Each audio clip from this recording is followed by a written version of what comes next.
With more than 25,000 students, UNC Charlotte is uniquely positioned to provide top-notch academic, athletic, and cultural programs for our campus community and the greater Charlotte region. We hope all of you will enjoy your time here today and stay connected to this great university in the future. So I will start the first question. Senator, I'll start with you. What, and Erskine, you get this one too. What motivates you? I mean, you both. One of the things that struck me, Senator, and I'm sorry, but let me back up. One of the things that struck me both is both of you, not just in your CVs and your bios, but you both reference your father's quote, and Erskine, your father's quote about the community woodpile, which is very descriptive. What is it? Is it something your father said to you that motivates you? Is it some faith you got from your mother? Is it some redemption social issue? What drives you to do the things that you do? I had an amazing father and a mother, beautiful mother who was very musical, talented. She played the violin and the organ and the piano and tried to get me to play the violin, and I failed miserably. Dad was a earthy, tough, fair guy. He loved politics, and when things would come up he didn't like, he expressed himself very clearly. And his view was, stop whining and get in the game. If you don't like what's going on, instead of whining and moaning and bitching, get in the fray. And that's a good thing to learn. More people ought to learn that in America. If you don't like what's going on and it appalls you and grinds you, get in the game. And I have a wonderful brother, 13 months apart. They always said, now, Peter will let a sleeping dog lie, and Al will go kick it. And I did that. I love the fray. I've had my head mashed in. I've been on the A list and the Z list of every social event. I've been the toast of the town one day and toast the next. And I just like to mix it up, especially with people without any sense of humor. Because they're so stiff. They're like a fireplace poker. They're as rigid as a fireplace poker, but without the occasional warmth. And so, I get into it. I took on the AARP when I was in the Senate. I said, who are you people? How much do you make? How many accountants do you have? How many lawyers? What do you do with your money? They didn't like that at all. They've never forgotten. But we do enjoy talking to them. I asked their leadership, are there any patriots here or just marketers? I didn't hear anybody chuckle, especially older people. Anyway, we get into all that, but you know, get in the game. And I've taken on the Iraq Study Group. I was on the Select Commission on Immigration. I just like to mix it up. Mm-hmm. And I get plenty of opportunities, except with this cat. This is one of the most finest men I've ever met or worked with in my life. And we've had a wonderful time. We figure that we have achieved a goal that few people ever achieve at this stage of life. We have effectively pissed off everyone in America.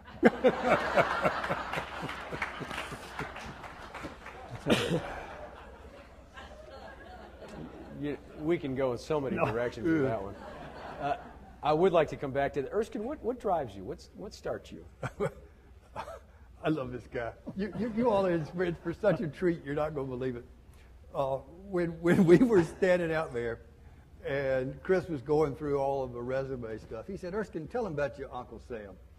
I said, "Okay, I'll do it." And I was born and raised in Greensboro, and when my Uncle Sam passed away, the obituary editor of the Greensboro Daily News called up to ask about him, and his wife kind of went on and on about all the things he had done, like Chris did about Al and me. And after a few minutes, the obituary editor said, "Now, Miss Bowles, you do know that we now charge $5 a word for every word we put in the obituary." And she said, "Oh, no, I didn't know that." She said, "In that case, just put in there, Sam died." This is a true story. And he said, well, Miss Bowles, we can't do that. You see, we have this 5-word minimum. Oh, she said, "Oh, my goodness." She said, "In that case, put in there, Sam died. Cadillac for sale." That's a good. So don't let those resumes get to you. We've had the best time together. You know, Al and I, as we first started working on this deficit commission, we agreed we didn't do mush and we didn't do BS, you know, that we were going to tell people what the real problems were.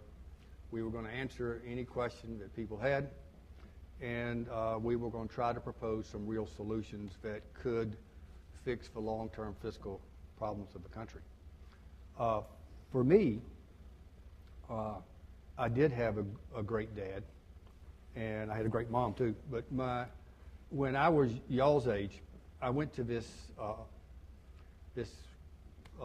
deal in Winston-Salem where my dad was supposed to get this big award, and he walked up to the microphone and he said, "Thank you, I really appreciate this a lot." And he was supposed to make this great big speech, but then he turned and looked at my two sisters and me, and he said, "But I don't want you all to judge me based on what I have done."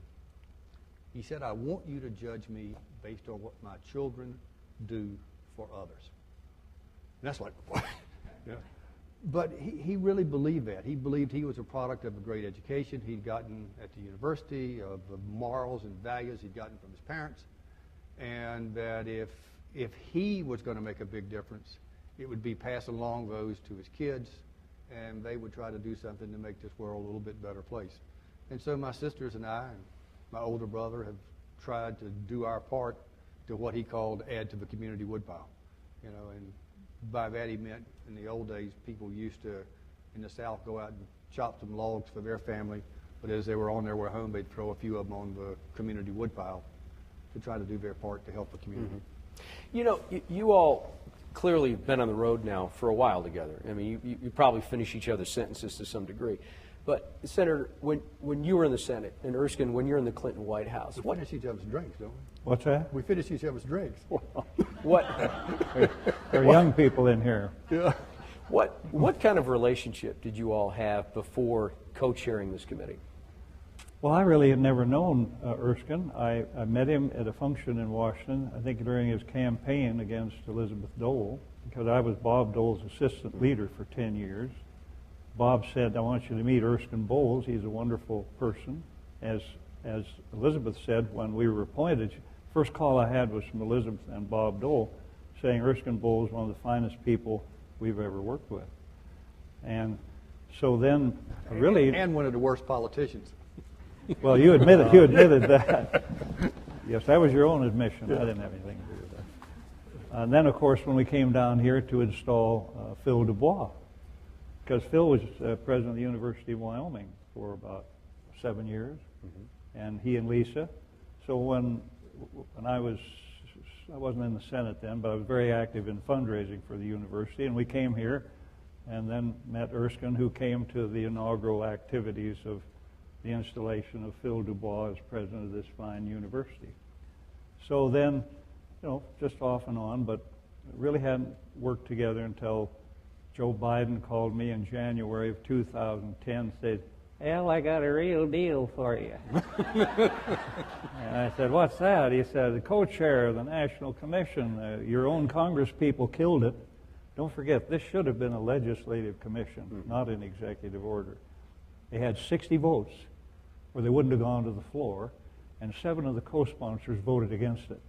McCain, McConnell, I think, well, anyway, 7 Republicans voted against it, which left a serious issue to the American people and nothing to handle it. So he appointed us co-chairs, and we said, well, we're not going to do this until we visit with you. And Erskine and I went and visited with the president, had a very timely visit. Everything's on the table. He said yes, and and there it is. So we went to work for 10 months, serious work. Erskine, how did you get the call? Where did the call come from? When you found out you're going to be working with Senator Simpson, what were your thoughts? The chief of staff called. That was Rahm Emanuel at that point in time, and asked me if I would think about doing it and being co-chair. I, of course, asked who would be the other co-chair. When he told me it would be Senator Simpson, I was interested, because then I knew something real would come out of it. And we then went and together met with the president, and having negotiated the balanced budget in 1997 between President Clinton and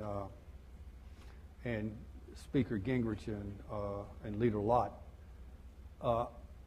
I knew how to do this, and I knew we needed to be a team, and I knew we needed to build up trust. But I also knew that we had to know what our client really wanted to get out of this, what the president really wanted, because there was no sense Al and I ending up here and him being way down here and not getting anything done at the end of the day. And so we spent a lot of time with him up front defining success. We spent a lot of time working with the economic team, knowing exactly what they wanted to get out of this. And then they picked the other 16 members of the commission, and off we went. Well, do we have some tweets? All right. Well, this is a great one. What's been your greatest, what do you feel has been your greatest sacrifice as a public servant? Senator, I'll start with you. Oh, I never felt a sacrifice. I did. With family, time? Oh, well, thank heaven. Let me tell you, if you don't have family and friends and you're thinking of politics, you want to do something else. And furthermore, if politics is your only interest, that is a purely barbaric experience. You have to have the softening agents of life, which are music and theater and books and art. Those are the softening agents.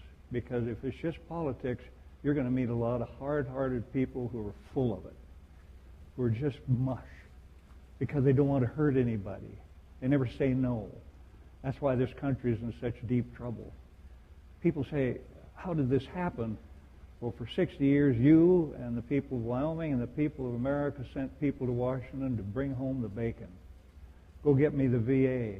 Go get me the highway. Go get me the dam. Go get me more money. Go get the tax code changed. Go get this. Go get that. And now the pig is dead. There's no more bacon to bring home. We owe $16 trillion. So I said, what's a trillion? I said, it's 1,000 billions. Well, yeah, that's big, isn't it? Yeah. Well, here's one. Since the Big Bang theory of the universe, that was 13,600,000,000 years ago, that's a third of a trillion, and we owe 16 of those. Now, that better shake you, because that's where we are, and nobody understands that. That's not the answer to your question, but I got a lot off my chest right there. Now, what was your question? The question was quickly. Sacrifice on public service. Well, no, but Ann and I, and she's back there, a woman I've been married to for 57 years, and she, if I hadn't had her support, I couldn't have done it. And if our children had been young, they would be totally dysfunctional people right now. You wouldn't have seen them. You're on the road every other weekend. I was Dulles to Denver to Wyoming. Ann taught my class at Harvard once. She said, don't feel sorry for these people. They all have staff, and they run around, people taking care of them. They'll meet somebody in an airport and spend more time with them than they will their own child. And it was true, and those young people listened. But let me tell you, it is a terribly difficult place to foster and nurture a family and a marriage and all the things that go with love and affection and tenderness. Erskine, public service, sacrifice? Yeah, I would say so. Particularly in the political side of it, it's you trade your banker and your broker in for a psychiatrist and a lawyer. This whole gotcha environment, the highly partisan nature, the emotional sacrifice is pretty strong. I mean, it's very tough on these guys in both parties to be involved in public service. For me, the biggest sacrifice was being away from home. When you work in the White House, it is literally 7 days and 7 nights. As chief of staff, you'd start the morning at 5:30 when you'd get up and read 4 or 5 newspapers and you'd throw up. And I always said he couldn't have done that, but sometimes he did.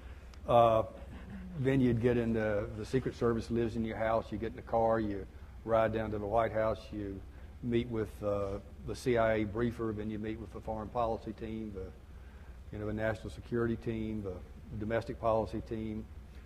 been to White House staff, and by then it's about 8:30, and the president comes over, and you update him on the changes that have occurred in the world, and then you kind of go your separate ways. And in an average day, you'll deal with Bosnia and Northern Ireland and taxation, the environment, energy, and then you have lunch. You know, and you know, when Friday gets there, you say, "Thank God it's Friday. Only 2 more work days till Monday." And Saturday is just like Friday, especially if you're doing one of the Sunday shows, because you got to spend a lot of time getting ready for that. And before you know it, it's Monday again, and the clock just goes.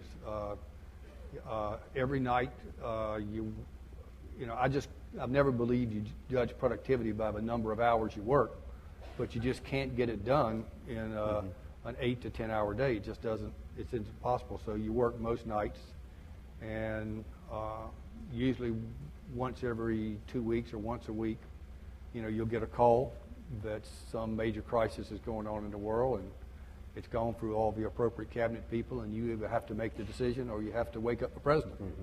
And maybe on every other one of those calls, you wake him up in the middle of the night. So it is, I mean, it is a full-time job, and the breadth of things you have to deal with is pretty amazing. How do we need to change, on this issue of public service, what needs to change to, you know, we all talk about, gosh, we wish the good guys and the good gals would stand up, be responsible, and give some, you know, years to public service. How do we change either incentives, or how do we change the game so good people who are not paranoid about folks finding out and the media getting hold of some small piece of information that they could blow up into some embarrassing situation, how do we get the folks that need to be engaged in public service engaged in public service? Most of the spirited and exciting people I know who love to get in the scrap and do and make decisions don't do it. So because of something in the past. Right. There's a picture of them with a roach clip in their hand, you know, with the smoke rising and a gazing at it, you know. Oh my gosh. And that is not a good campaign poster. So with me, I had been on federal probation for shooting mailboxes. I was on a 2-year federal probation. Before I met the fair Ann, I got drunk in Laramie and got in a fight with a cop and got thrown in the clink for a night. I put all that out there in the beginning because I knew if the media found it later, they would make an orgy out of it. I threw it all out there, the first big campaign event I had, because my probation officer was sitting in the audience. And I said to Ann, there's J.B. Mosley. There he is, and I've told you about him all through these years, and let's go down and meet him. Of course, I took Ann down. He said, I've been watching you. Proud of you, kid. You know, you've done, you know, he'd come to see me, and I'd be in the pool hall. I'd say, just on my way to choir practice. I had this green patch on my, they said, what is that? I said, mowing the lawn. Well, no, it wasn't. It was playing pool. And, of course, that will leave green on that meat of your hand. Anyway, he said, I just am proud of you. I'm here to support you. And I got up and I said, you know, this is a great town, Jackson, Wyoming. My grandparents lived here. They're buried up on the hill.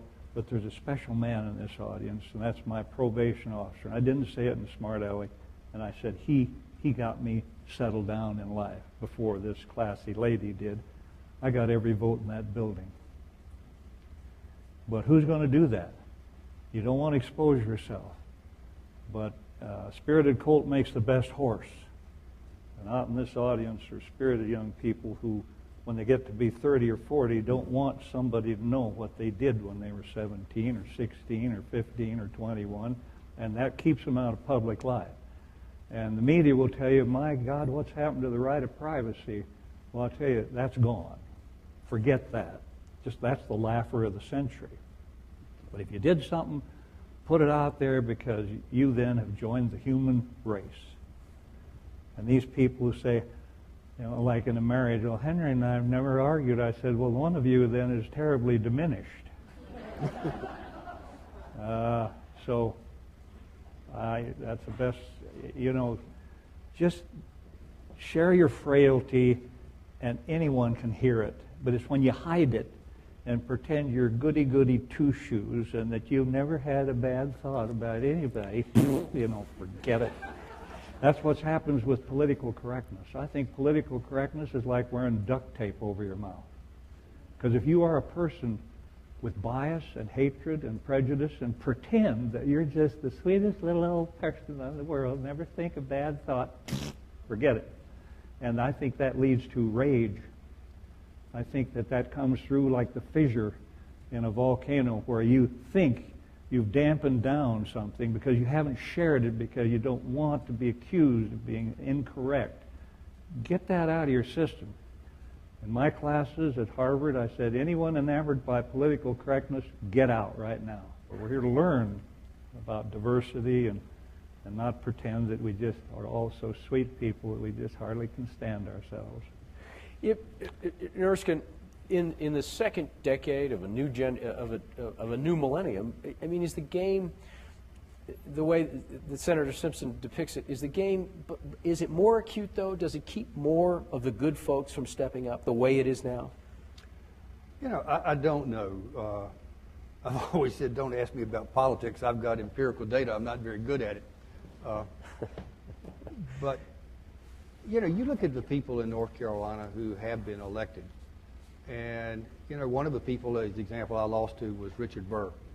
He's a great guy, and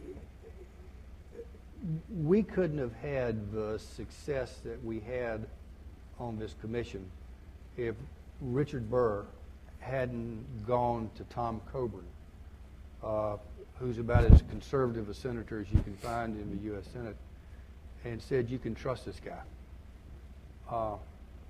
And here's a guy who, I was in a heated election battle with, and we put all that politics aside, and we decided we would work together for the good of the country. And I think that's what it takes. That's what I'm more worried about than the gotcha. That's what I'm more worried about than the high partisanship. It's people who are willing to put that partisanship aside occasionally and try to do what's right for the country.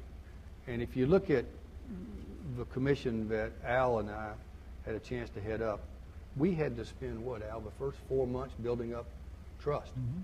Just getting people to speak to each other, to talk to each other, and to listen. In commission meetings? In the commission meetings. Just building up some trust and confidence and eating together and spending time together. And the result of that was that there were 6 members of the U.S. Senate on our commission, and 5 of them voted for this plan, all 3 Republicans and 2 out of the 3 Democrats.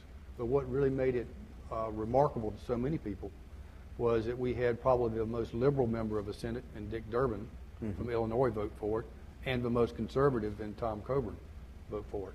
But again, they were willing to set aside their partisanship. They were willing to gore their own sacred cows in order to make the kind of sacrifice you got to make to get something positive done for the country. So if you got that kind of, let's call it agreement, if you got that kind of agreement and consensus within the committee, then why can't it be duplicated now? I don't know. It just takes too long. They are out raising money day and night. They have a chore before them every day. They wake up and their staff says, you're running for re-election. And don't forget, a lot of them worship the god of re-election, which means more to them than the country. Some of them, that's true. And they'll say, well, here's your Rolodex. You've got 15 calls to make. You have to get out of the office to do it. And you're on the phone all morning raising bucks for your next campaign. That's a terrible diversion. And now with the Supreme Court decision that there is a corporate personhood, that a corporation is like a First Amendment person and has an unlimited right to raise bucks. I mean, that's just goofy in my mind, but that's not my province. But I can tell you it is, the first 4 months, I remember finally they opened up. The guy finally said, let's just get serious here. Who's the biggest spending president in the United States history before this guy? Obama. Answer? George W. Bush. Never vetoed a single spending bill in 6.5 years, not one, till it came to stem cell research, which didn't have anything to do with spending, who fought 2 wars with no tax to support. We've never had a war in our history that didn't have a tax to support it since the Revolution. We had 2 with no tax, and a drug bill with nothing to support it. Well, that got the heat going. And then the other side say, yeah, but who's this? This guy's 4 times worse than George W. He's got the stimulus plan and TARP. He's a socialist. He's shoveling around. Nobody has time to work through that. It took us 4 months to finally, Erskine and I said, we're going to do a 2-person report. You play around the sandbox, and we'll do a 2-person report. They said, well, you don't want to do that. We said, the hell we wouldn't. and we began to put together the report. And we had hearings. 105 groups showed up, and they were from every part of America, and they all said the course of America on debt, deficit, and interest is unsustainable, totally predictable, and unconscionable. And before they left the podium, they said, but don't touch anything of mine. Cowboys, Indians, let's get serious. Everybody saying, don't touch it. It's for the kids, for the old people, it's for seniors, it's for juniors, it's for whatever, veterans. I am a veteran, or they'd have had my epaulets ripped off on the parade ground tomorrow. But it just is absurd. And everybody knows this. And so the tougher we made the thing, the more guys came aboard. And we quit that discussion, that talk. We said, we don't care how the hell we got here. It's what do we do now? What do we do now? Our country needs all of us. So we got 5 Democrats, 5 Republicans, 1 independent to sign on. That's 60%. That'll get you anywhere in the U.S. Senate with a filibuster rule. Everybody was kind of like my mama. My mama was 91, and when I'd go see her when I came home, she'd say, oh, Erskine, I'm so proud of you. You're doing the right thing. You're doing it for the country. You're being so physically conservative, and your dad would be proud of you, and gosh, just keep doing it, but don't mess with my Medicare. And that's kind of like everybody was like my mama, and Al always talks about, the special interest. And, it's everybody in Washington and every member of this 12-person super committee today gets it. They know that the fiscal path we are on today is not sustainable. They know that these deficits are like a cancer. They're literally going to destroy the country from within. But it's very, very hard for them to politically make the decision to go against something that you are for. They understand the economics. They understand the arithmetic. They know we have to reduce these deficits by at least $4 trillion over the next decade, or we're going to be in enormous trouble. We'll be Greece. We'll be Italy. We'll be Ireland. We'll be Portugal. Believe me, it's easy to predict. It's the most predictable economic crisis in history. But the political ramifications of going against a special interest is really, really tough. Change always seems to occur on the edge of chaos here. Do we have a president, and do we have those in Congress that have the moral courage to do what we need to do? We're going to find out very soon. The president, I leave Erskine to do kind of the more visiting with those on the Democratic side. He knows more people. It's a Democrat administration. I work with him too, Summers, when he's gone, and Rahm, I could work with any of them. But the president has been a disappointment in this situation, and I leave that to Erskine to amplify. But he has. Somebody said, why didn't he embrace what you did? And the day we turned it in, I think he had another, I think he went overseas, and he had that scheduled. But the point is, if he had embraced it, he would have been torn to bits, ripped to shreds by his people and the country. You touched Medicare, you foul beast. You touched Medicaid. You touched the defense budget. saying nothing about Social Security. And the next person I hear that gives me a bellyful about balancing the budget on the backs of poor old seniors, I'm going to stick my finger down my throat and barf. Because I'm going to tell you, there isn't a plan extant out there that has a damn thing to do with people over 60. Not one. And the nastiest letters I get are from people 70 and 80 years old. Foul stuff. I mean foul. And so I'd send them foul stuff back. And then I seldom hear from them. But the point being, we're trying to make Social Security solvent for you people for the next 75 years. There's a way to do that, and we proposed it clearly. Raise the retirement age to 68 by the year 2050. And the AARP said, will people have time to figure out what to do? I said, I don't know, probably. Probably between me now and 2050, that the age of retirement will go from 67 to 68. I think they can probably drill some rock there and figure out how to do that. Change the cost of living index to the change CPI, saves billions. Give the lower 20% of the people 125% of poverty. Take care of the older old, 80 to 85. That's what we suggested. Kick up the wages subject to the thing to 190,000 from 106,800, and you'd think we had savaged the system. Well, I can only tell you, if the AARP has their way, you're going to waddle up to the window in 2036 and get a check for 23% less. And if you think that's fair, anyone in this audience, the drinks are on me. That would be the cruelest, cheapest shot. And it'll get worse. It will get worse because there is not $2.5 trillion has been stolen from the trust fund. It's all gilt-edged securities. And in May of 2010, while we were working, there wasn't enough coming in to go out the next month. And they took the paper and went to the federal government and said, give us some money. They got it in a minute. It's not disclosed in the budget. It's an intergovernmental transfer. And if anybody thinks that a system that was set up when life expectancy was 63 and life expectancy is 78.1 and will be 80 in 4 years, and that system when 16 people were paying in when I was your age in college and one taking out, and today there are 3 people paying in and one taking out, and in 5 years or 10 years there will be 2 people paying in and one taking out. The country will be enraged, and you should be enraged. And this is where we are. You are frozen in place by these groups, and the reason is because we were very specific.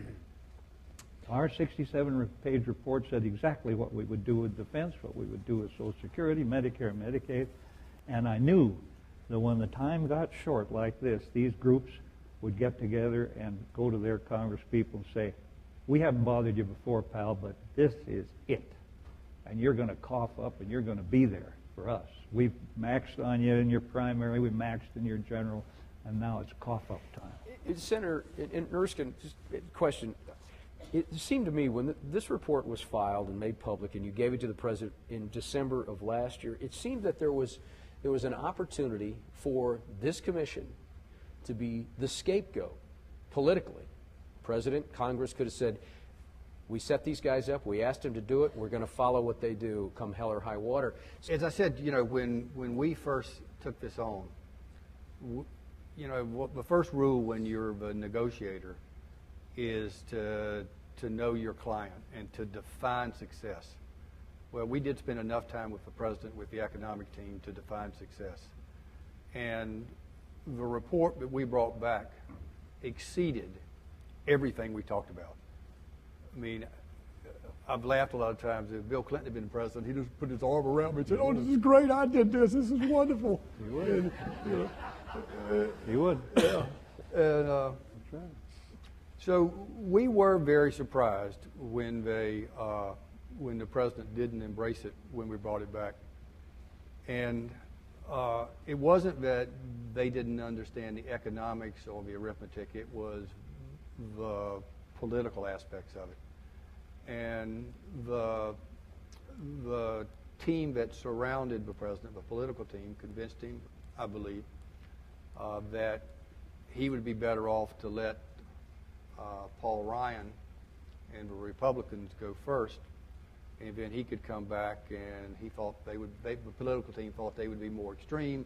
He could come back later on and look like the reasonable guy in the center.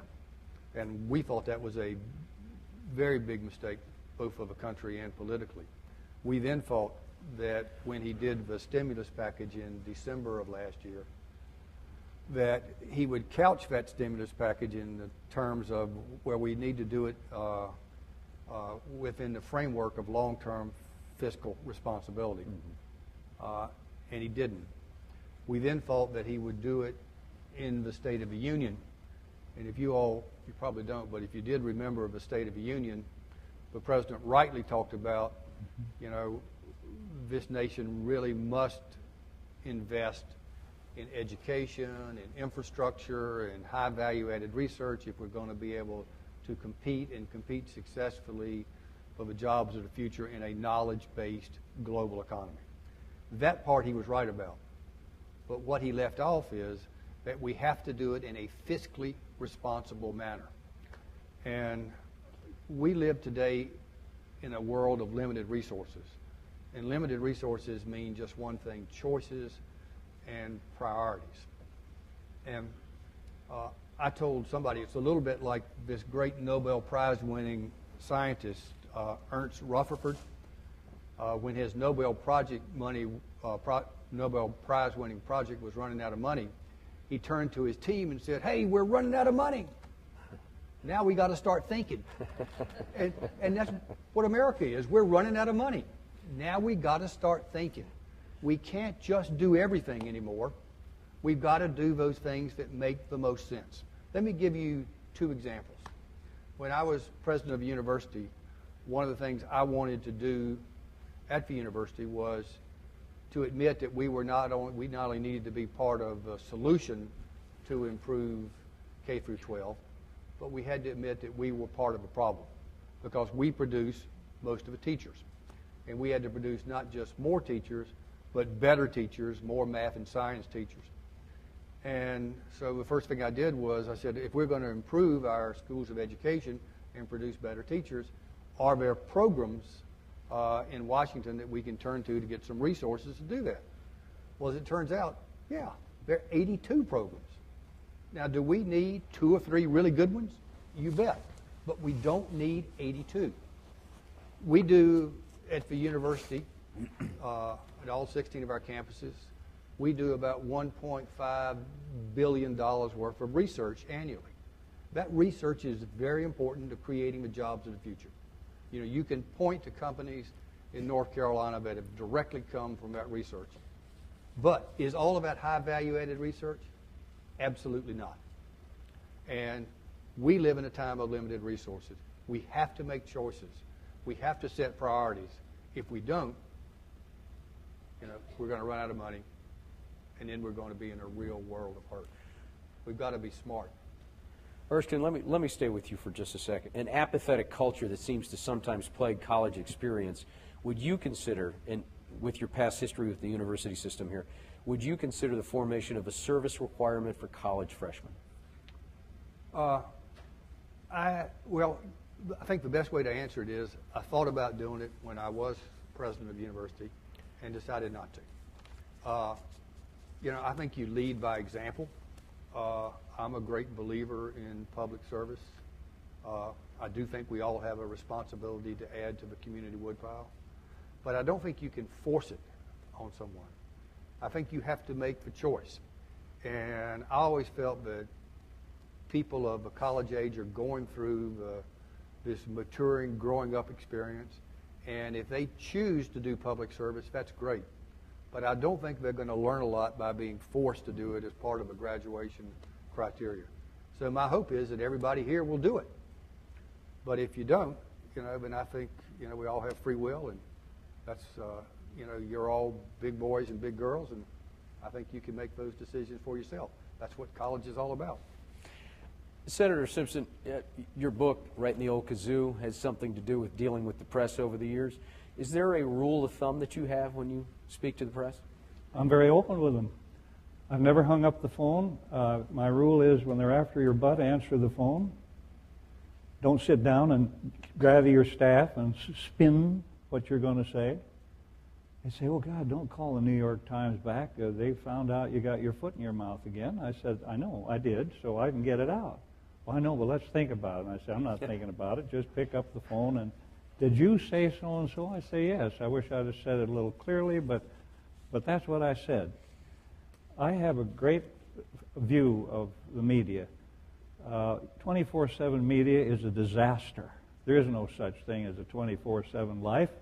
None. There never will be. So there's no such thing as a 24/7 news cycle. Unless you want to know more about Kate Kardashian or Lindsay Lohan's ankle bracelet, or for God's sake, who ran off in People magazine last week, and how sex is on the cover of Good Housekeeping. I mean, if you want to keep up on that, you need to do that. But where the hell was I now? Speaking to the press. No, the book. I found that the media is interested in conflict, confusion, and complexity, and not clarity. Give them all day long to do something, and it will be involved with complexity, confusion, not clarity. I think of a lot of things that have happened that were later changed. Well, we're sorry we went with that, but we had to get ahead of CBS or CNBC, and you see a full-page ad that says, who brought you the first news of the O.J. Simpson trial? We did by 5 minutes. Well, who the hell cares? There isn't a soul in the world that cares who brought you that. But let me tell you, there's a way out of this box. Any journalist that will sit with a politician and ask them to go off the record, and they'll do it, you should close your notebook. And any journalist is still running around talking about the anonymous source and protecting that should get out of the profession. Because I have never seen an anonymous source that said, this is the most wonderful person I've ever met, said an anonymous source. No, this is the biggest slimy slob that I have ever known, said a high-placed official, White House, anonymous source. And if you give up the anonymous source in that profession, give up the go off the record, there will be some real progress in America. But I never hid from the media, ever. I took them on.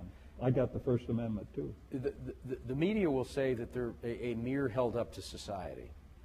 So is it what society wants, Senator, or is it some profit formula that drives the media outlet? Well, they're all in the profit game. I mean, that's what it is now. How do you make money in commerce, and what is it that drives it? But I get, I can almost gag on the phrase "the people's right to know." I've heard that before. The people's right to know what? Rumor? Lindsay Lohan? I mean, Michael Jackson? What is the public's right to know? Tell them to pick up the public's right to know the Declaration of Independence and the Constitution and where the hell we're headed now. The public's right to know that this country is going broke. Totally broke. Well, how could that be? We're number one. It's because we owe $16 trillion and we can't pay for it. And there isn't a soul anywhere that has given self-sacrifice since World War II. No one has been asked for shared sacrifice since World War II. Not one. We have let other people fight our wars, God bless them, volunteers. I think it'd be great if everybody had a year in the draft. Because I never grew up until I got in the Army. I hated it. Had gas ulcers, heartburn, BO. My God, it's the first time I couldn't BS my way out of anything. I was known as Alibi Al in high school, and boy, I couldn't get out of it in the Army. I mean, it was a tough time for me, but it made me grow up a bit. Mm-hmm. I still am in creeping maturity, and that's a long haul. But I tell you, these people don't know what's going on. Yeah, let me give you an example, okay? Because the big thing Al and I are working on together is this whole deficit, and we've got deficits of $1.4 trillion, and we have $1 trillion deficits as far as the eye can see. And you are the guys that are going to have to pay for it. And everywhere Al and I go, people ask us, what are the cause of these deficits? And we always turn it around and say, well, you tell us what you think the causes of this deficit are. And we hear the same things from people like you all everywhere we go. And it's because people are uninformed as opposed to being informed by the media. The first thing people say is, oh, it's waste, fraud, and abuse. And then they say, oh, it's foreign aid. And then they say it's oil subsidies. And sometimes they say it's Nancy Pelosi's airplane. Things like that. And all of those are just an infinitesimally small part of what the real problems are. The things that contribute to the deficit are the facts that we in this country spend twice as much as any other developed country in the world, whether you're talking about it as a percent of GDP or on a per capita basis, on health care. And unfortunately, while we spend twice as much, our outcomes are not that good. We're not getting our money's worth. We rank somewhere between 25th and 50th in things like infant mortality and life expectancy and preventable death. So health care is the number one cause of it. The number two cause is defense spending. We spend more than the next 14 largest countries combined on defense. We can't afford that. We can't afford to be the world's policeman. Some guy stood up, one of these places Al and I were at, and they said, hey, we got this treaty that the U.S. has with Taiwan that will protect them if they're invaded by the Chinese. There's only one problem with that. We have to borrow the money from China to do it. It's like crazy. Those are the first two, healthcare, defense. The third is we give away half the tax revenue that comes into the country in the form of deductions and credits. It's just backdoor spending. It's just spending by another name. Al and I call them tax earmarks.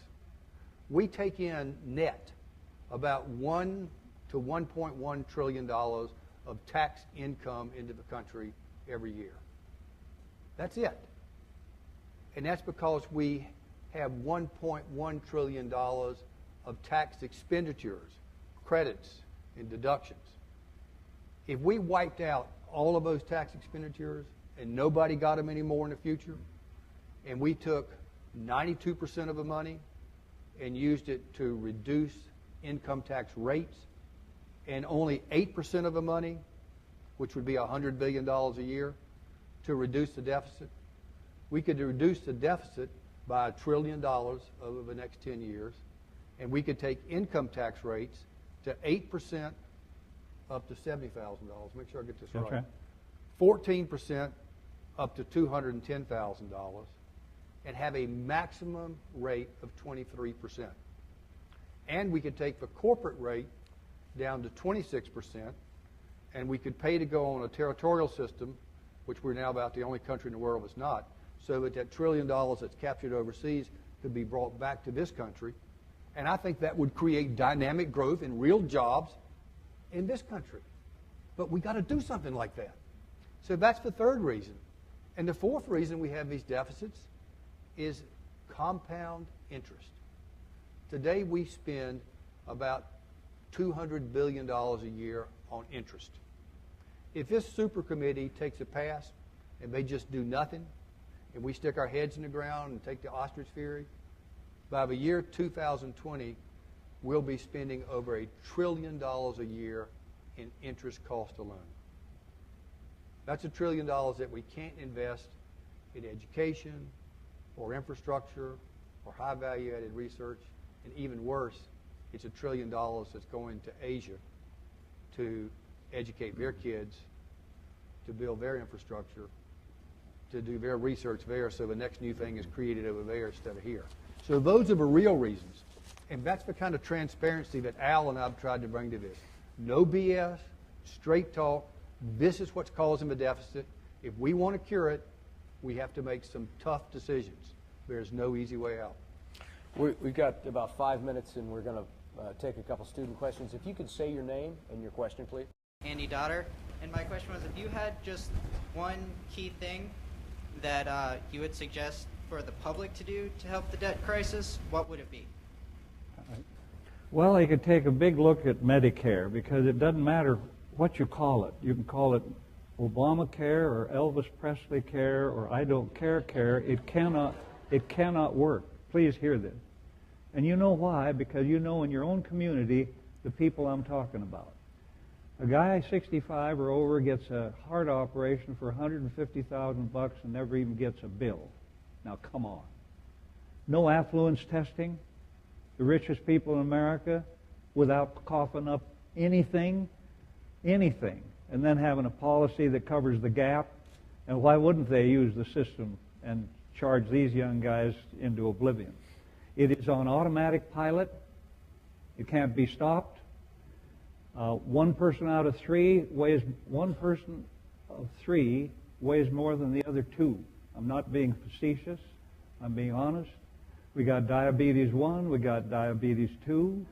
We got pre-existing conditions to take care of at the age of 3. How many years do you think that can last up to 60 with a pre-existing condition? We got the guys who love the booze and choose that. We got the guys that love tobacco and choose that.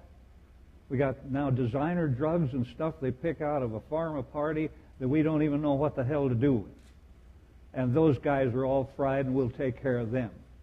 Now, anybody that can't figure out where health care is going, the drinks are on me.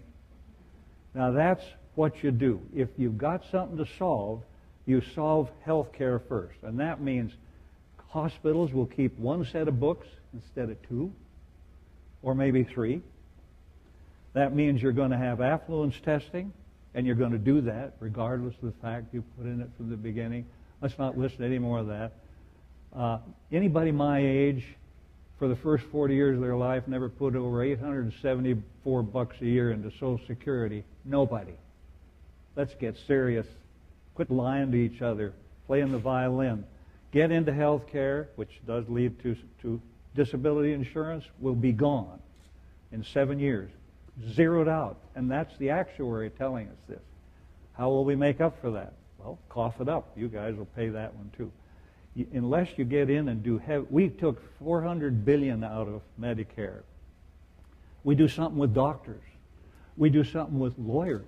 We talk about tort reform. How about me, a trial lawyer, talking about tort reform? Well, I tell you, we got to do it too. And doctors aren't going to get what they got before, and providers aren't going to get what they got before. And if that doesn't work, forget it. Now, there's the one thing you do. You dig into Medicare and you start doing that kind of stuff, which will get you a popularity rating of... But I'll tell you what you can do, and what each one of you can do. You can care. Yeah. And you can care enough to share with your friends, what you've learned. Read our 67-page report. That's all it is. It's in plain English. It wasn't written for, the PhDs. It wasn't written in legislative language for members of Congress. It was written for you all. And if you'll take that, and I'm on the board of Facebook, but I've seen the power of social media. And you all each have 50 friends. Oh, boy. Share it with them. Get mad about this. Tell these politicians that you want them to put politics aside and pull together rather than pull apart.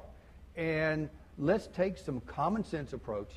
Let's make the tough decisions today so you really do have a future. If we make these tough decisions, I think the future of this country is really, really bright. But if we don't, I think we're well on the way to becoming a second-rate power. But it's going to take, a lot of pressure from people like you, like the business group that Al and I talked to yesterday. We're going to have to put aside our own individual care and care enough about the country as a whole. And if we do that, we can solve this problem, and we can solve it now. And when your congressman comes to town or your congresswoman, go to the meeting, and when they get up and say, I promise you, dear people here, that we can get this done without touching precious Medicare, precious Social Security, precious Medicaid and the security of our nation, just say, sir, I want to ask you, what are you going to do? Because I don't want to hear the other stuff that you heard Erskine relate, Nancy Pelosi's aircraft, congressional salaries, what all that. I'm ready to chip in my share and all that. You go to those meetings and you say, without throwing anything, please answer my question. Because you know in your heart we can't get there without touching these four and touching them deeply. And don't give me, well, you can't say that, I would have, but just say, don't give me any more guff. Please give me the truth. It's not a Republican deal. No. It's not a Democratic deal. This is a country deal. Yep. One more question. Hi, my name is Brianna Urbina. I'm a student at Charlotte School of Law, and I kind of have a compound question, and I know the lawyers don't like the compound questions. The first half of my question is just a statement. My dad went to college on the GI Bill. My mother went to college for free because she was exceptionally poor. The two of them went into public service and bought a house and went into the middle class. When I graduate from law school, I'm going to be $200,000 in debt. I will not be able to buy a house. I will not be able to buy food. I want to know, when we're talking about spending and budget cuts and taxes and things, it seems like the priorities are all over the place in Congress and even in this room. I've heard a lot about cutting spending, but I haven't heard much about raising taxes. And you can spend as much as you want if you have the revenue coming in. If you don't have the revenue coming in, that's when spending becomes a problem. So I just want to hear more about raising taxes and eliminating the Bush tax cuts. I'll start it off and then Al can chime in. You're exactly right. You can't grow your way out of this problem. We could have double-digit growth for the next 2 decades and not solve this problem. So growth alone won't do it. And we can't tax our way out of this problem. Raising taxes doesn't do a darn thing to change the demographics of a country or to change the fact that health care is growing at a faster rate than GDP. And if you want to solve this problem with just revenue and revenue alone, then you'd have to raise you'd have to raise the individual tax rate, the highest rate, to around 70%. You'd have to raise the corporate rate to around 80%, and you'd have to raise the capital gains and dividend rate to 50%. And I dare say if you did that, there's not a single business that would be started in America, because they'd all go somewhere else to start it, because we wouldn't be competitive in a global marketplace. So you can't do it alone with growth, you can't do it alone with taxes, and you can't do it alone with cuts. The people who go on these Sunday shows and say, I want to solve this problem with all cuts, but I'm not going to touch Medicare, and I'm not going to touch Medicaid, and I'm not going to touch Social Security, and we got to pay interest on the debt, and I want to stay safe and secure, so I'm not going to touch defense, means that, that's ludicrous, because then you have to cut everything else by about 75%. And that's not going to happen. That's why we did come up with a balanced plan that cut the budget by $4 trillion. A quarter of it, $1 trillion, came from revenue, and I explained where that revenue came from, and 3/4 came from spending cuts. And if we didn't make that $4 trillion number up because the number 4 bus just went down the side of a road. $4 trillion is not the maximum amount we need to reduce the deficit. It's not the minimum amount. It is the minimum amount we have to reduce the deficit in order to stabilize the debt and get it on a downward path as a percent of GDP. But it's not just an arithmetic thing. We built our proposal around 6 basic core principles. The first one is we didn't want to do anything that would disrupt a very fragile economic recovery. And therefore, you won't see anything but minimal cuts in 2011 and 2012. We did make significant cuts in 2013 when hopefully the economy is moving along.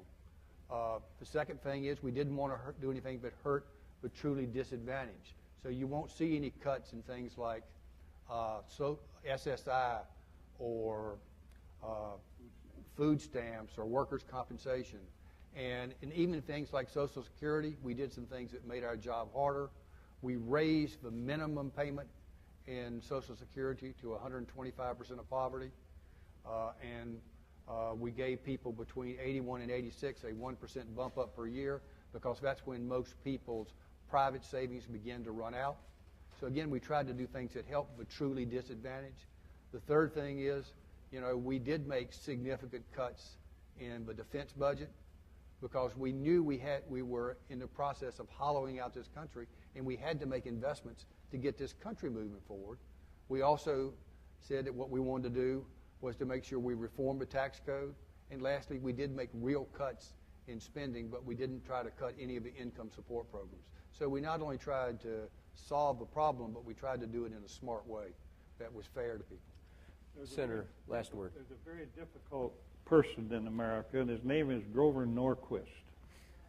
And Grover Norquist is unknown to the American people, but right now he's the most powerful person in this country, more powerful than anyone out there. He got a pledge from 95% of Republicans sitting in the Congress that under no circumstances would they ever raise taxes unless there was a corresponding tax cut.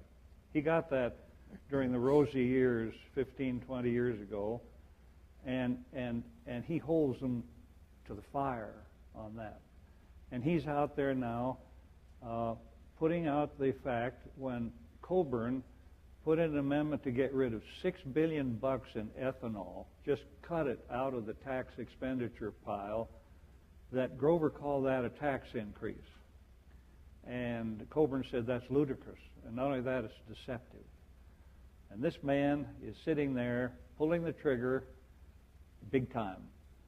And he is a good guy with a very bad idea. We've never had less revenue right now than since the Korean War. It's 15% of GDP. Never had anything less. And now the historical thing has been about 19% revenue to run the country.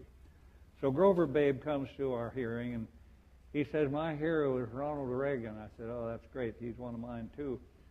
I said, Grover, Reagan raised taxes 11 times in his 8 years. What did you think of that? He said, I didn't like that at all. I said, why do you think he did it? I don't know. I'm terribly disappointed. I said, he did it to make the country run. And old Grover just sat there. He's a smart aleck, like I am sometimes. We're maybe too much alike. But I'll tell you one thing, and this you have to hear. Grover can't murder you. He can't burn your house. The only thing he can do to you is defeat you for re-election. And if that means more to you than your country in extremity, you shouldn't be in the Congress. That's my view. So, here's Grover.